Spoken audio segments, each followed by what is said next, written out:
Hi అండి. ఈరోజు మా షాప్‌కి ఒక పెద్దావిడైతే వచ్చిందండి. ఆమె ఆళ్ళ కొడుకుని మ్యారేజ్ చేస్తుంది. గాజులకైతే వచ్చారండి. అయితే ఆమె భర్త చనిపోయి 20 సంవత్సరాలవుతుందంట. ఆ రోజు చనిపోయినప్పుడు ఆవిడ దగ్గర ఒక్క రూపాయి కూడా లేదంట. తను ఒక వ్యాపారం చేసుకుంటానని తన ఫ్యామిలీలో బంధువులు ఒక పెద్దాయనకి అడిగిందంట. నాకొక 10,000 ఉంటే అప్పివ్వండి అని. ఆ రోజు ఆవిడని నమ్మలేరు. నువ్వు ఇంటికి పెద్ద దిక్కనేది లేరు. నువ్వెలా తీర్చగలవు అని ఎవ్వడు కూడా ఒక్క రూపాయి ఇవ్వలేదంట. హోటల్‌లో పనిచేసి పిల్లల్ని చదివించుకొని పెద్ద చేసింది. ఆ తర్వాత హోటల్‌లో పని చేసుకున్న తర్వాత కొంత అమౌంటొస్తే అది చేపల బిజినెస్ అనేది చేసిందామె.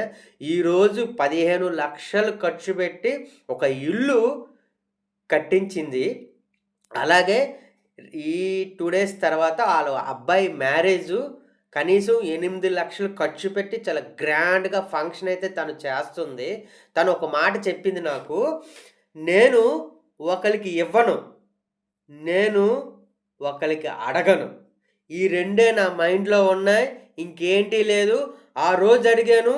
ఈ రోజుకి కూడా ఎవ్వడికి ఒక్క రూపాయి కూడా నేను అడగకుండా నా జీవితం ఇక్కడి వరకు తీసుకొచ్చాను. నా వయసు 55 సంవత్సరాలు." ఎంత దృఢంగా, ఎంత స్ట్రాంగ్‌గా ఏమి చెప్పిందామె. చూసారా? చదువు లేదు. ఓన్లీ ఒక్కసారి అవమానం పడింది.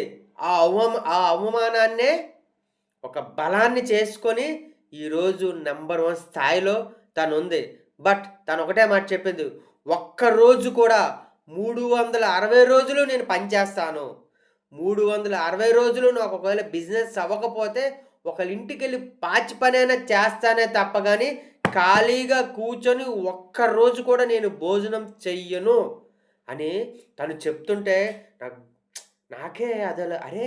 ఎంటెక్‌లు, బీటెక్‌లు పెద్ద పెద్ద చదువులు చదివి జాబులు లేక చాలా ఇబ్బంది పడుతున్నారు. స్టూడెంట్స్ అవ్వచ్చు చాలామంది. చిన్న జాబ్ చేస్తే ఎక్కడ తక్కువైపోతామని ఆ చదువు తగ్గట్టు జాబ్ కోసం వెయిట్ చేసి సంవత్సరాలు గడిచిపోతున్నాయి తప్ప పాపం ఆళ్ళనుకుంది రావటం లేదు. సో, ఫ్రెండ్స్ ఇలాంటివన్నీ మైండ్‌లో తీసేయండి. ఏది చేసినా తప్పు చేయకూడదు తప్ప ఏదైనా చెయ్యొచ్చు, కష్టపడొచ్చు. చూసారు కదా! ఆ పెద్దావిడ ఎంత చేసిందో. మీరు కూడా అలానే ఉండి అప్పు తెచ్చి తినకండి. అప్పే వద్దు. బాయ్.